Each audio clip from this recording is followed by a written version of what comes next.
नमस्कार दोस्तों, मैं हूं नीरज राय और स्वागत है आपका फार्मा हर्ट्स में एक बार फिर से। दोस्तों, आज के इस वीडियो में हम बात करने वाले हैं सेडेटिव और हिप्नोटिक ड्रग के फार्माकोलॉजिकल क्लासिफिकेशन के बारे में।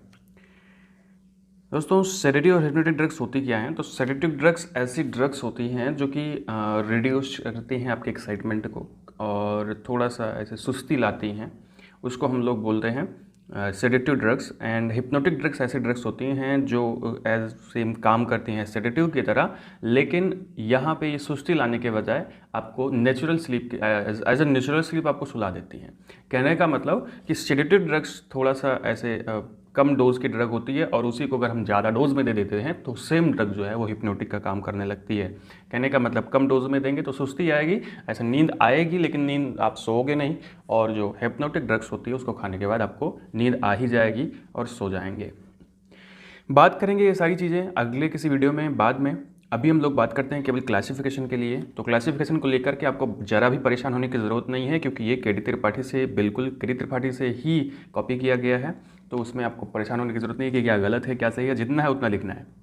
फिर से बता दूं, देखने में यहाँ पे बहुत सारे एग्जाम्पल्स आपको दिख रहे हैं, लेकिन आपको क्या करना है कि आपको ज़्यादा एग्जाम्पल नहीं लिखना है। आपको मैक्सिमम आप 3 एग्जाम्पल लिख सकते हो, मिनिमम आप 2 एग्जाम्पल जरूर लिखिएगा।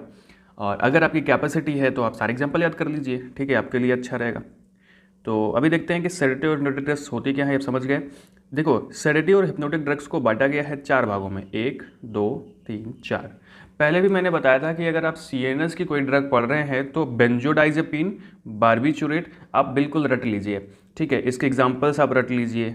अगर इसके एग्जाम्पल आप रटे रहेंगे, मतलब याद रखेंगे, तो आपको आगे समस्या का सामना नहीं करना पड़ेगा। आपको बार बार चीज़ें नहीं याद करनी है, ठीक है। हर क्लासिफिकेशन में आपको मिल जाएगा करीब हर क्लासिफिकेशन में बार्बिचुरेट और बेंजोडाइजेपिन तो मिल ही जाएगा, ठीक है।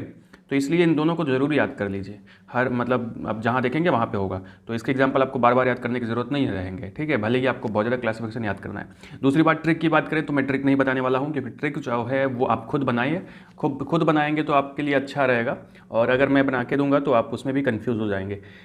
तो अगर आप कहेंगे तो हम बना देंगे, वो अलग बात है, लेकिन मेरी सलाह यही है कि आप स्वयं से खुद से एक ट्रिक बनाइए चीज़ों को याद करने की।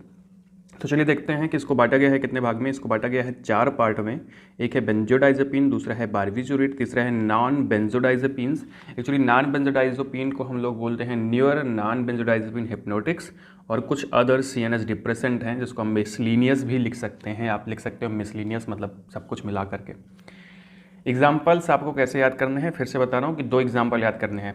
बेंजोडाइजेपिन कहीं आता है, उसमें हर जगह आपको डाइजेपाम लिखना ही लिखना है। तो डाइजेपाम, देखो बेंजोडाइजेपिन की 3 कैटेगरी है इसमें। बेंजोडाइजेपिन की 3 कैटेगरी, एक है हिप्नोटिक, एक है एंटी एनग्जाइटी और एक है एंटी कन्वल्जेंट, ठीक है। आप सोचो बेंजोडाइजेपिन की तीनों कैटेगरी में आपको क्या मिल रहा है? डाइजेपाम, डाइजेपाम, डाइजेपाम, ठीक है। तो डाइजेपाम आपको हर में मिल रहा है, तो आप इसको याद कर लीजिए कि जो बेंजोडाइजेपिन है सेडेटिव और हिप्नोटिक में, उसको बांटा गया है 3 भाग में, hypnotics, anti anxiety agent, anti convulsants, ठीक है। तो ये कितने प्रकार के? 3 प्रकार के। और इनमें जो है एग्जाम्पल क्या दिया गया? Diazepam, diazepam, diazepam. डाइजेपाम के साथ में आप याद कर लीजिए हिप्नोटिक में, हिप्नोटिक क्योंकि सुलाती है तो सुलाने की एक दवा आती है अल्प्राजोलम, तो यहाँ पे याद कर लीजिए अल्प्राजोलम। अगर आपको जो इजी लगता है वो याद कर लीजिए, 2 एग्जाम्पल सही रहेगा। डाइजेपाम के साथ मैंने याद किया कि अल्प्राजोलम। आप रात में सोते हैं तो नाइट से नाइट्राजिपाम भी याद कर सकते हैं, वो आपके ऊपर डिपेंड करता है कि आपको क्या सही लगता है। मेरे हिसाब से आप 3 याद कर लीजिए, डाइजेपाम, नाइट्राजिपाम और अल्प्राजोलम। ये याद रखना हिप्नोटिक में है। हिप्नोटिक में आप सोते हैं तो रात में नाइट्राजिपाम या फिर दवा आती है अल्प्राजोलम, आपको पता होगा, ये छोटी कॉमन चीज़ है। नेक्स्ट है anti anxiety agent. Anti anxiety agent में भी आप लोग डाइजेपाम और अल्प्राजोलम याद कर लीजिएगा।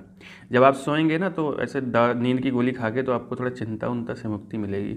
तो कहने का मतलब डाइजेपाम और यहाँ पे आप याद कर लीजिए अल्प्राजोलम, या फिर आप याद कर लीजिए डाइजेपाम और लोराजिपाम, या फिर तीनों याद कर लीजिए, बहुत आसान है, ठीक है। डाइजेपाम और अल्प्राजोलम और लोराजिपाम, क्योंकि यहाँ पे भी एंटी कन्वर्जेंट में भी आपको डायजेपाम और लोराजेपाम मिल रहा है। तो यहाँ पे मैं कहूँगा 2 ही याद करिए, बाकी ना याद करिए। अगर आपको लगता है याद करने लायक है तो याद कर लीजिए। कहने का मतलब जो सेडेटिव और हिप्नोटिक है उसमें जो बेंजोडाइजेपिन है उसको 3 भागों में कैटेगराइज किया गया है, 3 पार्ट्स में कैटेगराइज किया गया है, hypnotic, anti anxiety agents and anti convergents. तो यहाँ पे एग्जाम्पल याद करना बड़ा आसान है कि तीनों कैटेगरी में आपको डायजेपाम याद करना है, और हिप्नोटिक में डायजेपाम के साथ अल्प्राजोलम और नाइट्राजेपाम याद कर लीजिए। बहुत आसान है, कठिन नहीं है, ठीक है। बस सोच करके अगर आप चलेंगे तो कठिन नहीं है। एंटी एंग्जाइटी एजेंट में भी डायजेपाम है और डायजेपाम के साथ आपने लोराजेपाम और अल्प्राजोलम याद कर लिया, या आप केवल 2 ही याद करिए, इसमें भी और इसमें भी। और इसमें आपको क्या करना है, एंटी कन्वर्जेंट में डायजेपाम तो है ही है, उसके साथ में लोराजेपाम याद कर लीजिए, ठीक है। क्योंकि और दूसरा याद करेंगे तो कंफ्यूज रहेंगे, या फिर अगर आपकी कैपेसिटी है तो आप बिल्कुल याद कर लीजिए, बिल्कुल नहीं रोकूंगा। ओके, नेक्स्ट आता है आपका यहाँ पे बार्बिचुरेट्स। तो बेंजोडाइजेपिन मैंने बताया था और बार्बिचुरेट, ये दोनों चीज़ आप याद कर लीजिए, दोनों CNS डिप्रेसेंट हैं, ठीक है। यहाँ पे अब बार्बिचुरेट जो है उसका काम क्या होता है, तो बार्बिचुरेट एक्चुअली जो है काम नहीं बताऊँगा, क्लासिफिकेशन देखेंगे। बार्बिचुरेट एक प्रकार का डाईयूराइड है, ठीक है, और ये एक प्रकार से यूरिया डेरिवेटिव भी इसको बोला जाता है, जो कि ऐसे सेडेटिव और हिप्नोटिक का काम करता है। कम डोज में सेडेटिव और ज़्यादा डोज में हिप्नोटिक का काम करता है, ठीक है। तो एक्चुअली ये एक प्रकार का नॉन सेलेक्टिव CNS डिप्रेसेंट है। इसके बारे में मैं वीडियो बनाऊंगा, अभी अगर यहाँ पे बनाऊंगा तो वीडियो बहुत ज़्यादा लंबा पहुँच जाएगा, अभी भी लंबा ही चल रहा है। तो बार्बिचुरेट जो होता है वो 3 प्रकार का होता है, long acting, short acting, ultra short acting, ठीक है। इसको तो आप याद ही कर सकते हो, मतलब ज़्यादा देर, कम और बहुत कम, मतलब जो बहुत ज़्यादा के लिए काम करता है। तो जो है जो लॉन्ग एक्टिंग है उसका एग्जांपल आप याद करिए, फिनोबार्बिटोन। बार्बिचुरेट में जहाँ भी आएगा तो फिनोबार्बिटोन आएगा, ठीक है। फिनोबार्बिटोन बार्बिचुरेट का एग्जांपल है।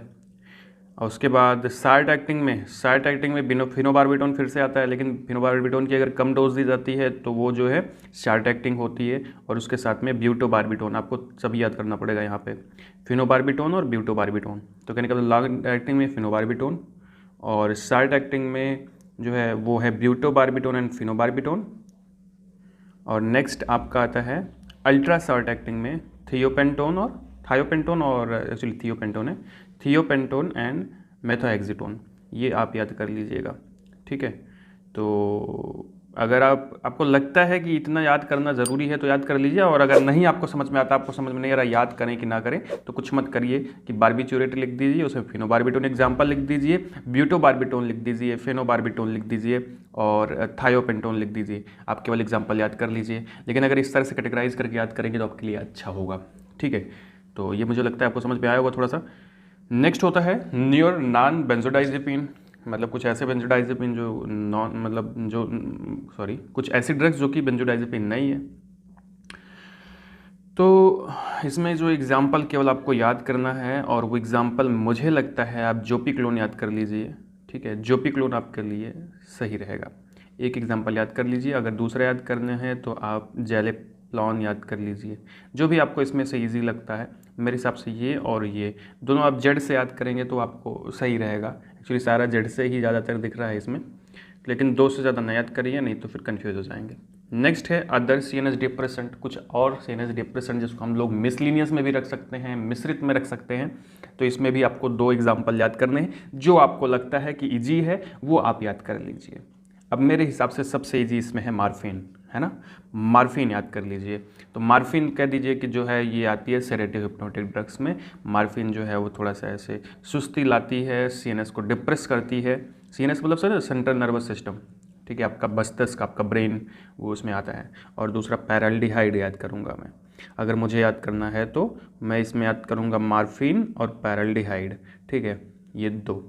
बाकी आपका जो अच्छा लगता है आपको वो याद कर लीजिए, सारा यही याद करना है, ये प्रयास मत करिएगा, ठीक है। और अगर कैपेसिटी है, बार बार कहता हूँ, तो आप याद कर लीजिए, उसमें कोई समस्या नहीं है। तो दोस्तों ये था आज का एक छोटा सा वीडियो जिसमें हमने बताया कि सेडेटिव और हिप्नोटिक ड्रग्स जो होती हैं उसका क्लासिफिकेशन क्या है, कैसे है। तो बिल्कुल आपको एक स्टेप से चलना है याद करने के लिए। जैसे सेडेटिव और हिप्नोटिक ड्रग्स आपको पता है कि क्या होती हैं, इसको 4 भागों में कैटेगराइज किया गया है। बहुत आसान है, बेंजोडाइजेपिन बार्बिचुरेट, बेंजोडाइजेपिन बार्बिचुरेट, और फिर नॉन बेंजोडाइजेपिन, और फिर मिसलेनियस या अदर, ठीक है। और सबका एग्जाम्पल याद रखना है। बेंजोडाइजेपिन आपको हमेशा याद रखना है 3 प्रकार का, हिप्नोटिक, एंटी एंग्जाइटी और डीकन्वर्जेंट। 2 एग्जाम्पल याद कर लेने हैं। तो अगर आप ऐसा स्टेप से चलेंगे और स्टेप से याद करेंगे तो बहुत ज़्यादा प्रॉब्लम नहीं आएगी और बहुत ज़्यादा बड़ी चीज़ नहीं होती है। क्लासिफिकेशन आसानी से याद हो जाती है। और इसको बार बार लिखिए, जैसे आपको याद हो गया है तो आप इसको लिख डालिए, बार बार अपनी कॉपी में उतारिए। ये आपको ज़िंदगी भर के लिए याद हो जाएगा और ये आपके लिए बहुत अच्छा होगा। तो दोस्तों बहुत बहुत धन्यवाद पूरा वीडियो को देखने के लिए। मिलते हैं नेक्स्ट वीडियो में कुछ अगले क्लासिफिकेशन के साथ, कुछ अगले वीडियो के साथ। अगर ये आपको वीडियो अच्छा लगा हो तो हमारे चैनल को सब्सक्राइब जरूर कर दीजिएगा और हमारे इस वीडियो को लाइक कर दीजिएगा और शेयर कर दीजिएगा अपने दोस्तों के साथ। हमें इंस्टाग्राम पे भी फॉलो कर लीजिएगा। बहुत बहुत धन्यवाद।